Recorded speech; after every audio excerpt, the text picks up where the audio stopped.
Entonces, para finalizar, esta parte es que la diabetes lo que va a provocar el azúcar, la glucosa, que cambie la estructura tridimensional de nuestros vasos, lo que va a provocar que ya no haya facilidad de distensión.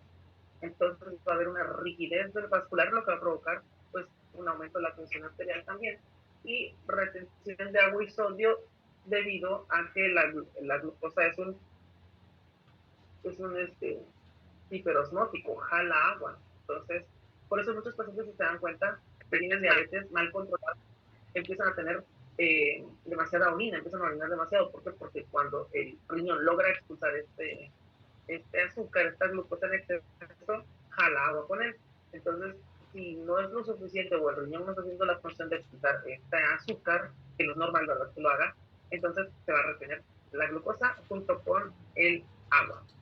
Por otro lado, la obesidad, doctores, la obesidad, aunque el texto se lo leyeron, ponía por separado tanto la obesidad como la grasa como tal, o sea, lo que es la dislipidemia, en realidad están muy relacionados. Aunque hay que admitir que hay personas que pueden tener un peso normal o ideal y tener demasiado los líquidos, ¿no? Entonces, pero en general siempre están relacionados. Porque la obesidad generalmente va a mostrar que hay una ateromatosis, o sea que tenemos una retención importante en la cavidad abdominal, sobre todo de grasa por los adipocitos, y esto haga que pues aumente el paciente, aparte de que aumente la cantidad de líquidos que puede retener como tal, y alteraciones dinámicas en todo el cuerpo, sobre todo lo que tiene que ver por el uso de la presencia de lectina y otras sustancias que pueden favorecer la retención de más grasa, porque eso es un círculo vicioso, bioquímicamente hablando.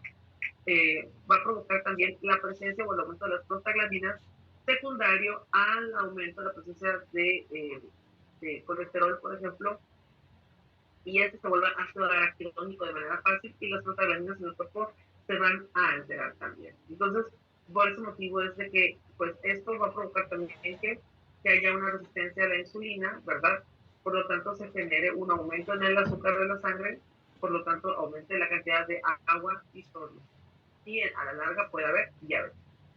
Por último, doctor, el sedentarismo, que en lo personal a mí me parece el peor factor de todos, precisamente porque disminuye el metabolismo de las personas, favorece el aumento de la retención de líquido y de grasa, y por otro lado, facilita los estadios de hipercoagulabilidad que pueden afectar también a la formación de trombos y lesiones secundarias a los vasos por lo mismo. Entonces, recordemos que la diagnóstica clínica menciona que existe disminución de 5% de la probabilidad de muerte en un estudio de corte que se realizó a nivel internacional. Entonces, o sea, dijeran, me dan 15% más de posibilidad de no morir por un proceso vascular, lo tomo, ¿verdad? Aunque sea caminar una cuadra ya es bastante ejercicio. La cosa es movilizar, ¿ok?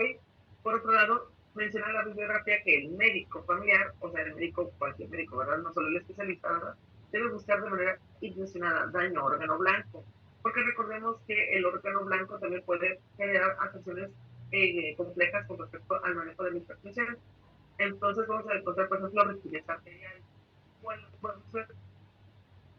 por ejemplo, algo que es importante ver, doctores, las personas que tienen más de 60 años, como ya habíamos comentado, son personas mayores. Entonces, en ellos es normal que haya rigidez arterial, pero hay un límite, claramente, ¿verdad? Pero si hay, por ejemplo, un aumento de más de 60 milímetros de mercurio, pues esto ya es demasiado, ¿no?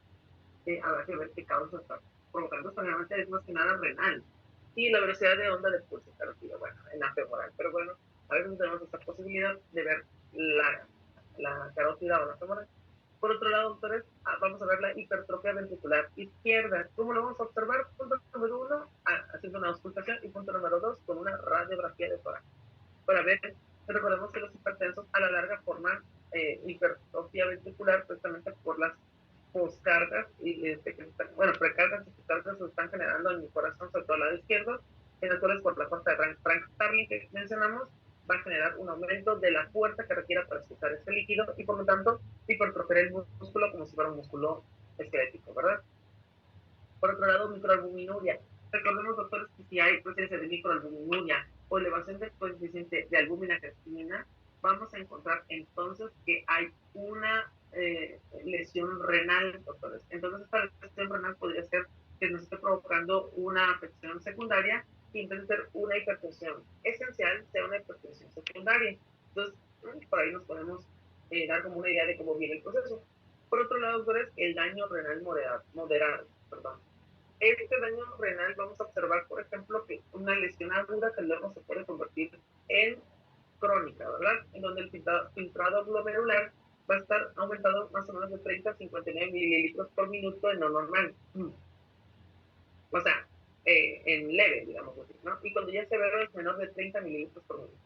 Nos podemos topar con pacientes que digan que no orinan mucho, por ejemplo, que digan, doctor, es que yo, o yo, mi mamá o alguien de mi familia orina, hay 2 veces al día. No mucho, pero orina, pero 2 veces. Entonces estamos ahí viendo que hay una lesión renal severa, doctores. Entonces hay que tomar otras medidas, ¿verdad? Valorar el filtrado, valorar el riñón, o ultrasonido, lo que sea, y ver cuál es la causa. Incluso una estenosis, como les mencioné, del riñón puede provocar hipertensión. ¿Se acuerdan que les mencioné? Porque pues el riñón cree que bajó la tensión arterial y libera más catecolaminas y libera más renina y entonces aumenta la presión. Perdón. Retinopatía, doctores, como ya mencionamos en algunas patologías, revisar el ojo para quien está entrenado para ello, que se supone que todos nosotros no deberíamos estar. Vamos a observar aquí lesiones como tal, crecimiento o endurecimiento de los vasos. Para ejemplos, les voy a poner un ejemplo de una retinopatía hipertensiva. Ajá.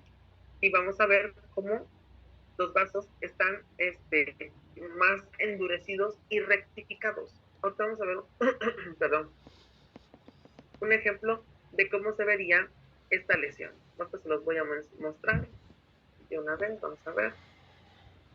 Ok, no sé si lo logran ver, pero este es un ejemplo de cómo se observarían las lesiones en el ojo si las estamos observando. Ok, esta, como bien sabemos, doctores, es un dibujo, pero sí se observa en el real, ¿no? Ahorita les muestro otro, o se los mandaría al rato, donde vamos a observar, por ejemplo, una rectificación y luego una tortuosidad de los vasos. Por otro lado, hemorragias pequeñitas en forma de flama, así lo menciona el libro, y sí, cierto, tiene parecido como si fuera fueguito, y en algunos casos exudados duros, que es cuando hay un pequeño desprendimiento de la retina.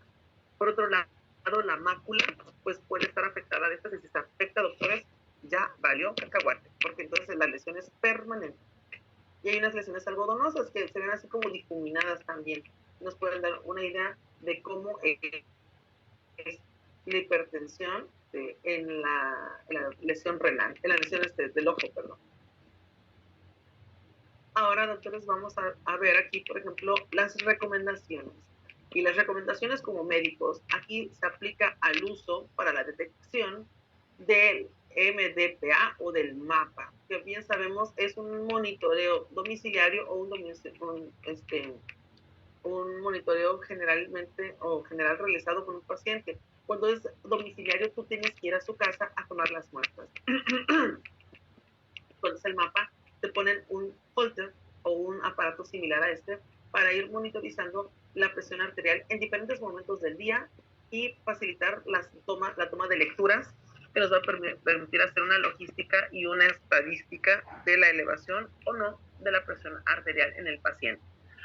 Todo esto con la idea de que si hay una posibilidad económica de hacerlo, se haga, porque recordemos que no son baratos los mapas.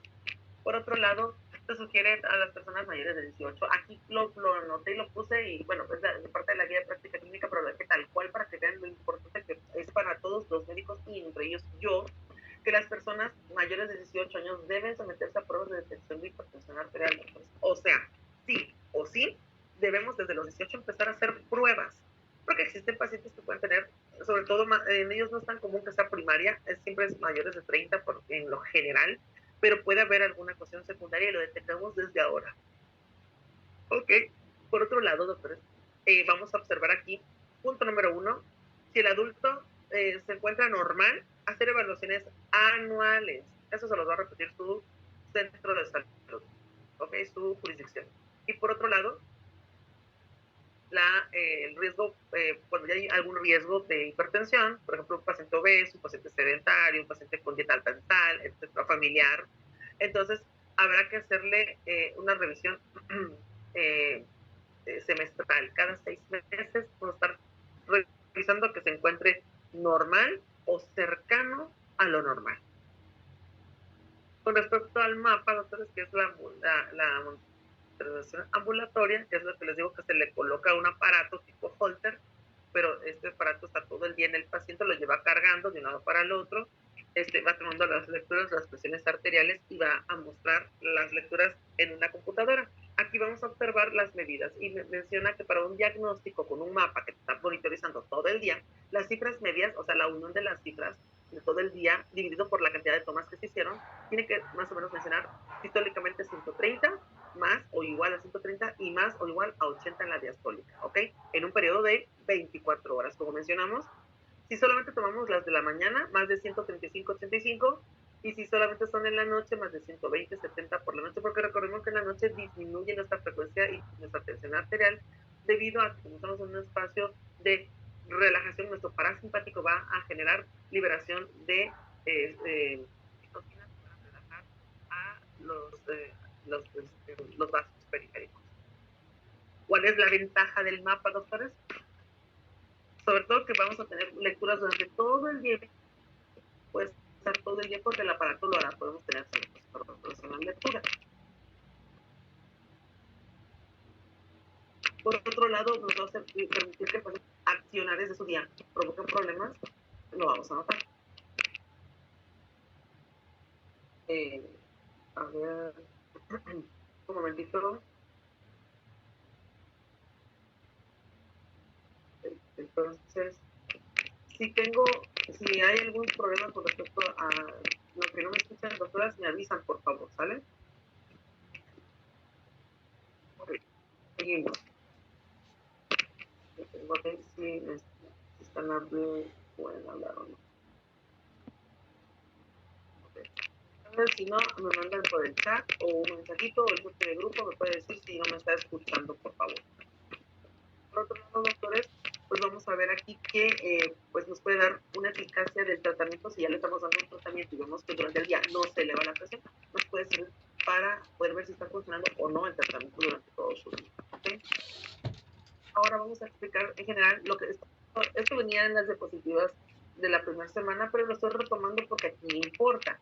Por ejemplo, vamos a tomar aquí que está la tensión arterial en el consultorio. Un momentito, voy a ver si no me están escuchando. A ver. Ok.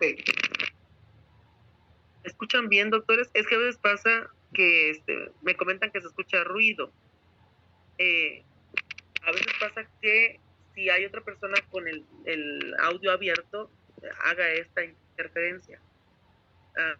Ahorita me apareció aquí abierto, quiere decir que alguien está abierto en su audio, en su micrófono y por eso sonaba. ¿Ya me escucha bien, doctor Gregorio? Mándeme un mensajito para saber si me escucha bien, por favor. O alguno que tenga algún problema también me lo puede decir, por favor. Es que a veces escucha a veces otras voces, pero perfecto. Ok, entonces vamos. La TEA por consultorio, recordemos, y que habíamos dicho en comparación con el mapa, muy bien, doctor. En el mapa vamos a encontrar que el mapa pues está mucho más práctico, pero es más caro y más difícil porque hay que cargarlo y monitorizarlo y está bien calibrado, etcétera. En este caso, con respecto a la atención en consultorios de bajo precio, porque pues ¿cuánto cobramos? 10, 15, 20 pesitos, ¿verdad? En la hipertensión de bata se puede dar, en este caso sería la parte no tan buena y requiere recalibrar nuestros aparatos cada 6 meses mínimo, dependiendo que tanto lo estemos ocupando, ¿verdad? Puede ser en menos tiempo. Y requerimos hacer varias mediciones, como bien mencioné, la guía de práctica clínica menciona, igual las instituciones de salubridad que deben ser 5 tomas, o sea, una diaria por semana, por una semana, pero de acuerdo pues, a lo real, 3 serían adecuados, ¿verdad? Por otro lado, la toma de TA en el consultorio con aparato digital, porque hablamos del esfingomanómetro, ¿no? El que es de mercurio o el que es de aire. En cambio, el que es digital, lo que nos va a servir es de que si está bien el paciente, o sea, requerimos que esté bien colocado, porque si no está bien colocado el paciente, o está mal la postura, o se mueve mucho, da mala la lectura. Requiere una calibración más constante porque es digital al final y requiere, la única cosa buena que nos puede dar esto es que son tomas múltiples. Podemos tomarles 2 o 3 durante la misma consulta y será rápido mientras estamos avanzando en el quehacer médico. Y es más sensible todavía que otras, por ejemplo, más, bueno, dependiendo, porque si es de brazo, será excelente, será igual que el manual, pero si es el de muñeca, tendrá menos sensibilidad que el que es de brazo, perdón, y el que es de esfingomanometría a base de mercurio. Cuando es la TA en domicilio, es la que mencionamos, ¿verdad? La TDMA, la MD, perdón. Vamos a observar que el paciente se lo coloca a sí mismo, el mismo paciente lo hace en casita, está checado el mismo en su casa, no hay costo, eso disminuye mucho, solo comprar las pilas y así. Y, y disminuye la posibilidad de un sesgo por bata blanca, ¿no? Pero también nos permite detectar la hipertensión oculta, como mencionamos en el tema anterior. Y la TAM, la MAPA, que será la ambulatoria, esta se realiza en 24 horas y nos avisa todo, pero es más costoso.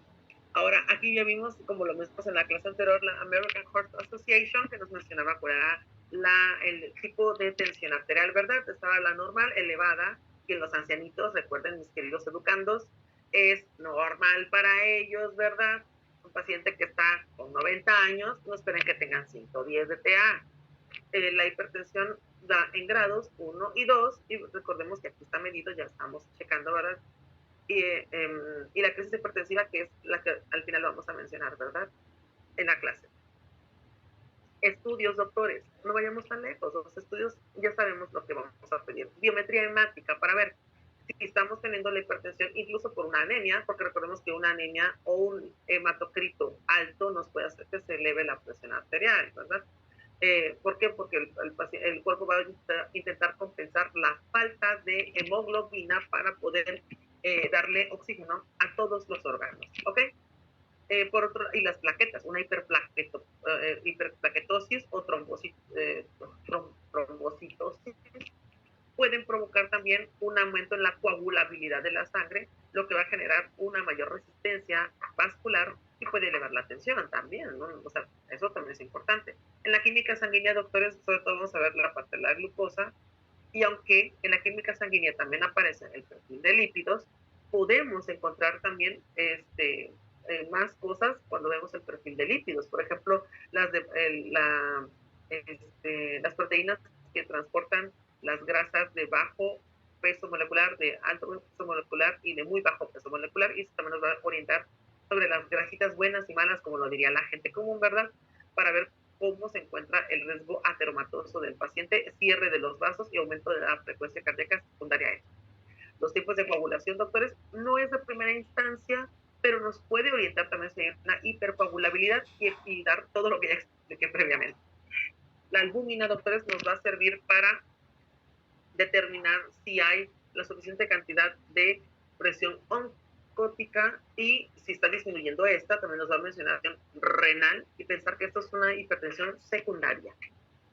En el caso de la radiografía de tórax, doctores, vamos a ver, lo que nos va a servir aquí es para ver la cardiomegalia. Recordemos que hay una hipertrofia ventricular y esta la notaríamos en una radiografía de tórax. Obviamente, de preferencia, doctores, siempre más de una proyección, ¿verdad? Por otro lado, el electrocardiograma. Aquí nos puede mostrar, sobre todo el electro es como para descartar que no haya otro proceso que esté provocando la cardiomegalia. No es tanto para determinar la hipertensión, doctores, porque en realidad para la hipertensión no sirve el electro, pero la guía de práctica clínica menciona que es parte del proceso para ver si hay un riesgo cardiovascular secundario a una larga evolución del paciente, sobre todo cuando son pacientes reacios a llevar su tratamiento. O sea, no lo toman mal, toman la dosis que quieren, entonces, o simplemente no lo toman. Entonces, ahí también nos puede servir el electro para las cuestiones secundarias o afecciones aparte del corazón o de otras estructuras, ¿verdad? Y la toma de TA básicamente, que esta es la mera petatera. Vamos con lo último, doctores. Tratamiento. El tratamiento se recomienda como manejo farmacológico, como bien saben, las básicas que vimos en clases, ¿verdad? Las IECAS, las ARAS, aquí viene como BRA, que serán bloqueadores de los receptores, pero no siempre se les llama bloqueadores, también a veces se les llama antagonistas, ¿verdad? Antagonistas de los receptores de la angiotensina tipo 2. Por eso IECA y ARA2. ¿Ok? Entonces, vamos a utilizar cualquiera de esos dos. También está la opción de los bloqueadores de canales de calcio, doctores, amlodipino y todos los dipinos que quieran, ¿verdad? En última instancia, podríamos utilizar diltiazem y verapamilo, pero eso en realidad lo usamos más para pacientes con insuficiencia cardíaca, ¿verdad? Muy bien. Y los diuréticos tiacídicos, o sea, todas las tiacidas que estamos viendo y que ya conocemos, es análogos. ¿Ok, doctores? Ok, entonces, ¿cuál es la que mejor podemos utilizar? Lo que más podemos utilizar, ya lo habíamos mencionado. En realidad, en el aspecto clínico básico, vamos a utilizar las cicaciaras, pero podemos utilizar incluso bloqueadores de canales de calcio en algunos casos. Ya incluso algunas guías lo mencionan como parte del manejo. Ok, los dipinos, ¿verdad? O incluso las tiacidas. Lo que sí vamos a mencionar es que la guía de práctica clínica, incluso esta actual, menciona que los diuréticos serían básicamente incluso por arriba de los IECAS y ARAS, ¿eh? Ya lo menciona la guía de práctica clínica. Dijeran, Dios mío, ¿cómo es posible este suceso? Pero pues sí, ya lo menciona como de primera línea los tiacídicos, ¿verdad? Entonces, los diuréticos serían lo primero y la IECA y ARA también serían de primera línea, pero si tenemos la posibilidad de empezar con diuréticos, mejor.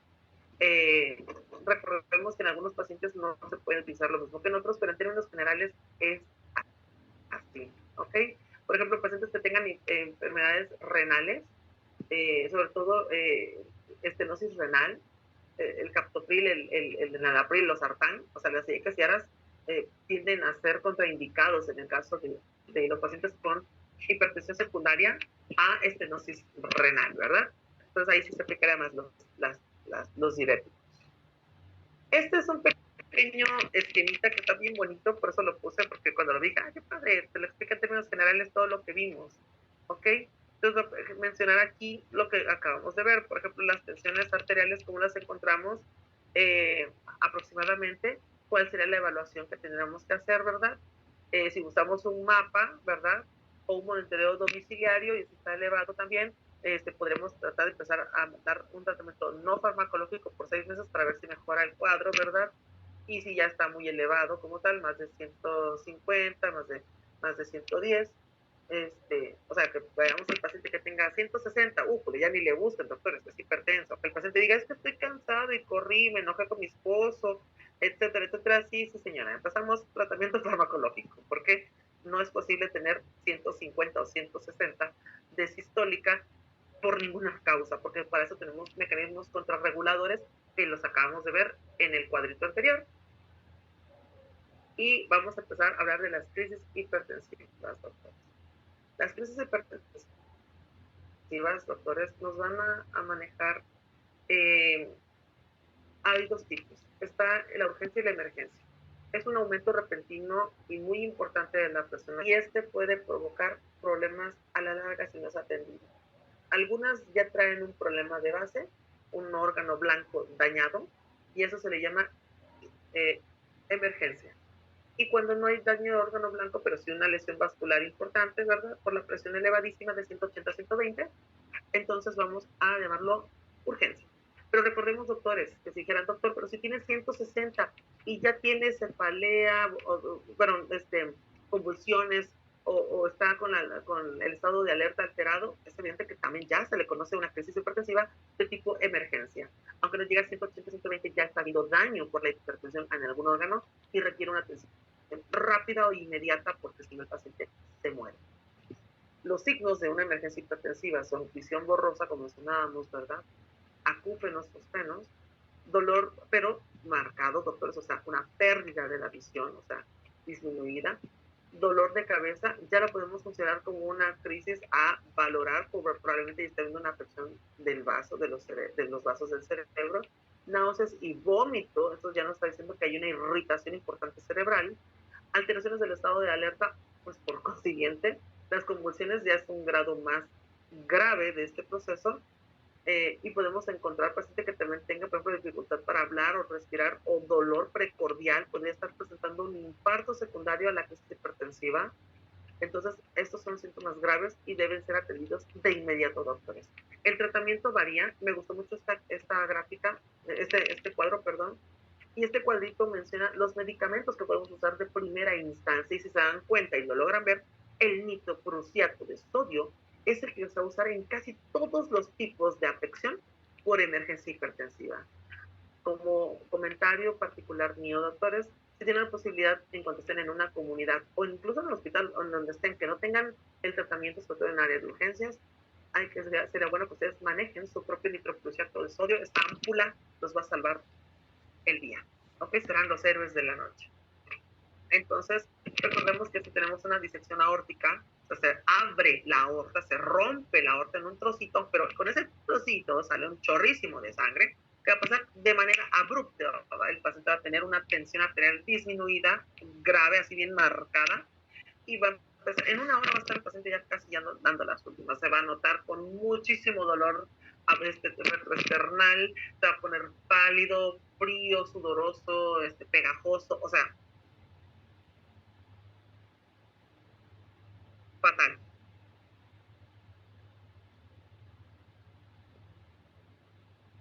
Y vamos a encontrar el tratamiento de primera línea, el esmolol, el abetalol, etcétera.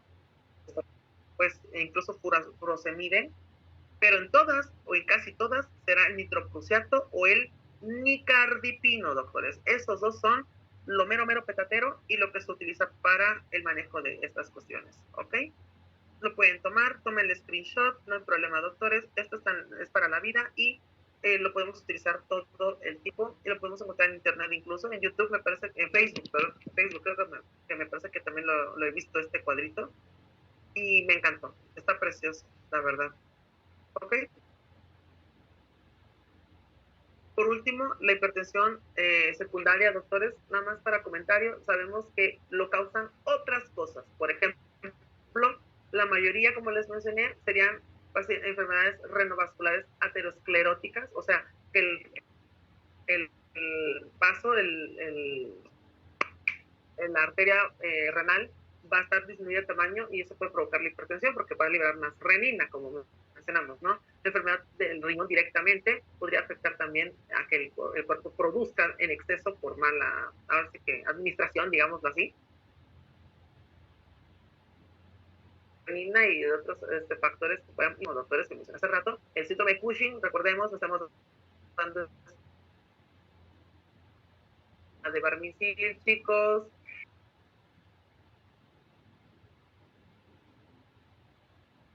Y por último, podemos utilizar o pensar en otras cuestiones como algún tumor, como el iniciarle tratamiento y enviarlo a segundo nivel, doctores. Y aquí con la hipertensión secundaria termina nuestro quehacer como médicos generales.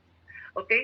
Aquí les mencionaba un tip, ¿verdad? Sospechar de hipertensión secundaria renovascular, porque no lo vamos a ver de primera instancia. Recordemos que para eso requerimos un ultrasonido con Doppler para poderlo ver y no lo tenemos en la comunidad. Pero ¿qué nos puede orientar desde la comunidad? Que hay un problema renovascular, que cuando tú le des IECA o ARAS, empeore la función renal. ¿Cómo te vas a dar cuenta? Porque el paciente dirá que orina menos, estará más hinchado. Y obviamente no tendrá que ver con el corazón, esta hinchazón no estará con el corazón, sino que como no está orinando, porque el riñón está fallando por la misma ayuda del ECA y ARA, entonces necesitamos cambiar el tratamiento por diurético, ¿verdad? Y como bien mencionamos ahora, los diuréticos son los que mencionan que son sobre todo de primera instancia, doctores. ¿Alguna duda hasta ahora, doctores? Vamos a ver. No, doctor. No, perfecto, doctores. El tema es la de esto. Si tiene esto, del otro. Yo creo que podríamos quedarnos con esto, ¿no? Con esta información que les estoy dando yo. Son 20 diapositivas de información.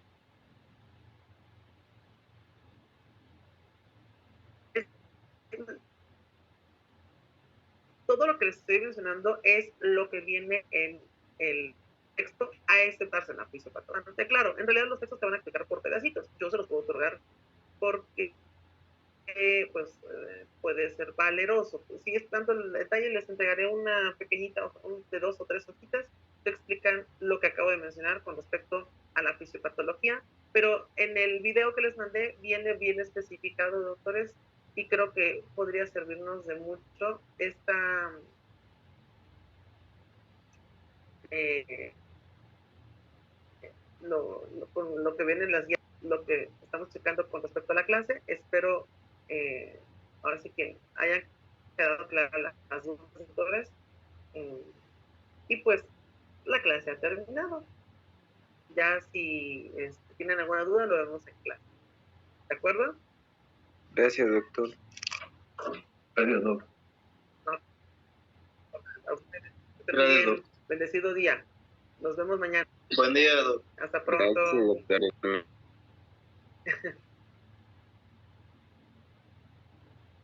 Hasta luego, chicos.